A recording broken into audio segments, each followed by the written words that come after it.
Hello everyone, I hope you are doing well. In today's video, we are going to see the Java streams. In the next 10 minutes, we will explore 10 essential stream functions that can transform the way you handle collections in Java. But before starting, did you watch my previous video in which I talked about the 10 sorting algorithms? If you are new here, I am Hassan and I post tutorials on this channel. If you might be interested in watching those videos, consider subscribing to the channel. If you have any questions, comment now in this video. Let's start today's video without any further delay. Java streams are a powerful feature introduced in Java 8 that allows us to process collections of data in a functional and concise way. Streams provide a set of high-level operations that enable developers to express complex data manipulations with minimal code. Today we will cover key stream functions that every Java developer should know. Our first function is filter. The filter function is our starting point. It is employed to selectively include or exclude elements from a stream based on a specified condition. Let's delve into a practical example. In this code snippet, a list of programming languages is created. The filter function is then applied to the stream of languages, utilizing a lambda expression to check if each language starts with the letter J. The outcome is a new list, filtered languages, containing only those languages meeting the condition, which in this case are Java and JavaScript. Our second function is map. The map function in Java streams is a transformative powerhouse. It allows you to modify each element in a stream based on a provided function. Consider the following code. Here map is employed to square each number in the list. The lambda expression n multiply n serves as the transformation rule. The resulting squared numbers list holds the squared values of the original numbers. This function is particularly useful when you need to perform element-wise transformations on your stream. Moving on to the for each function, it simplifies the process of iterating through elements in a stream and executing specified actions for each. Consider the following example. Here for each takes care of iterating through each language in the filtered language stream and printing it to the console. This function enhances code readability by eliminating the need for explicit loops when performing actions on each element in the stream. The fourth function is sort. The sorted function arranges the elements of a stream in a specified order. Let's look at an example. In this snippet, sorted is applied to the filtered languages stream, ordering the languages alphabetically.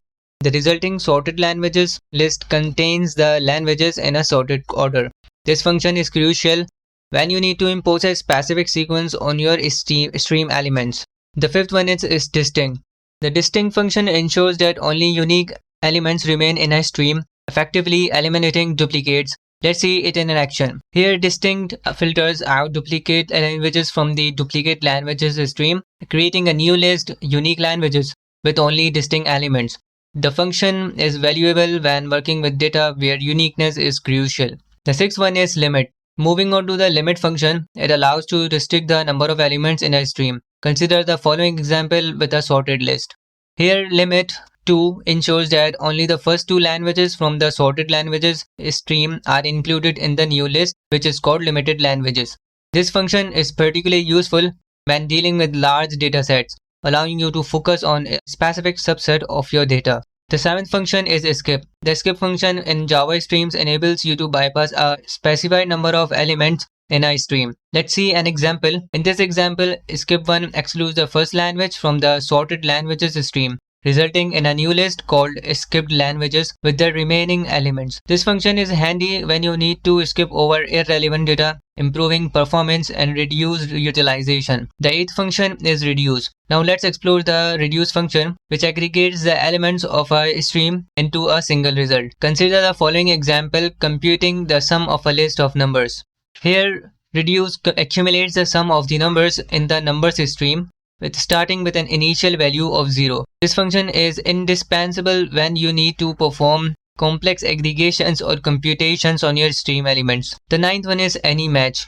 The any match function provides a quick and efficient way to validate if any element in a stream satisfies a specified condition. Let's confirm if a list of languages contains Java. In this code snippet, any match efficiently checks if any language in the languages stream is equal to Java. This function is particularly useful when you need to confirm the presence of a specific condition in your stream. The next one is the flatMap function. The flatMap function is a powerhouse when dealing with the nested or multiple levels of data structures. It transforms each element in a stream and then flattens the results into a single stream. Consider the following example. Here flatMap function transforms each inner list into a streams of integers and then flattens these streams into a single list called flatten numbers. This function is powerful when dealing with complex data structures like lists of lists. The next function is peek. The peek function allows you to perform a specified action on each element of a stream without modifying the stream. It's often used for debugging or logging purposes. Consider the following example. Here peek function prints each language before converting it to uppercase using map function. The resulting list called modified languages contains the uppercase versions of the original languages. The next one is minimum and maximum.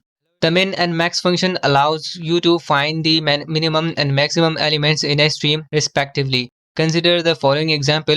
Here min finds the smallest number and max finds the largest number in the numbers stream. The results are wrapped in optional to handle the possibility of an empty stream. The next one is grouping by. The grouping by function is a powerful tool for grouping elements of a stream by a specified classifier. Consider the following example with a list of programming languages categorized by their first letter. Here grouping by categorizes languages based on their first letter, resulting in a map where keys are characters, first letters, and values are list of languages starting with that letter. The next function is partitioning by. The partitioning by function is a specialized form of grouping where elements are partitioned into two groups based on a predicate. It turns a map with Boolean keys.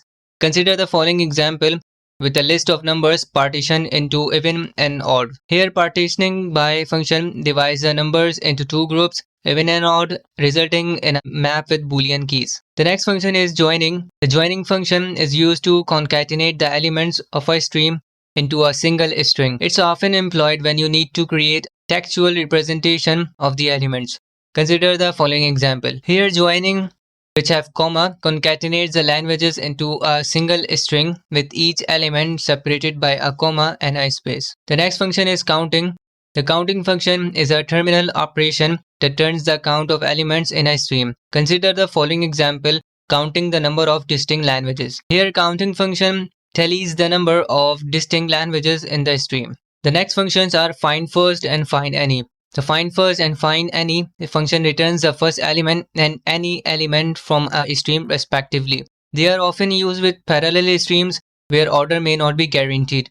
Consider the following example. Here find first returns the first element in the stream and the find any returns any element in the parallel stream. Finally, the collect function acts as a versatile collector, allowing you to transform the elements of a stream into a different form, typically a collection. Let's see it in action with a sorted stream. Here, collect converts a filtered languages stream into a new list, sorted languages arranged in a sorted order. This function is highly adaptable, enabling you to customize the output of your stream operations based on your specific needs. And there you have it. Essential stream functions in Java explained in just 10 minutes. Streams are a powerful feature that can greatly enhance your code's readability and maintainability. I hope you found this overview helpful in unlocking the potential of Java streams in your project. If you like this video, click the subscribe button and don't forget to click the bell icon so you will be notified when I publish the next video. Thank you guys for watching.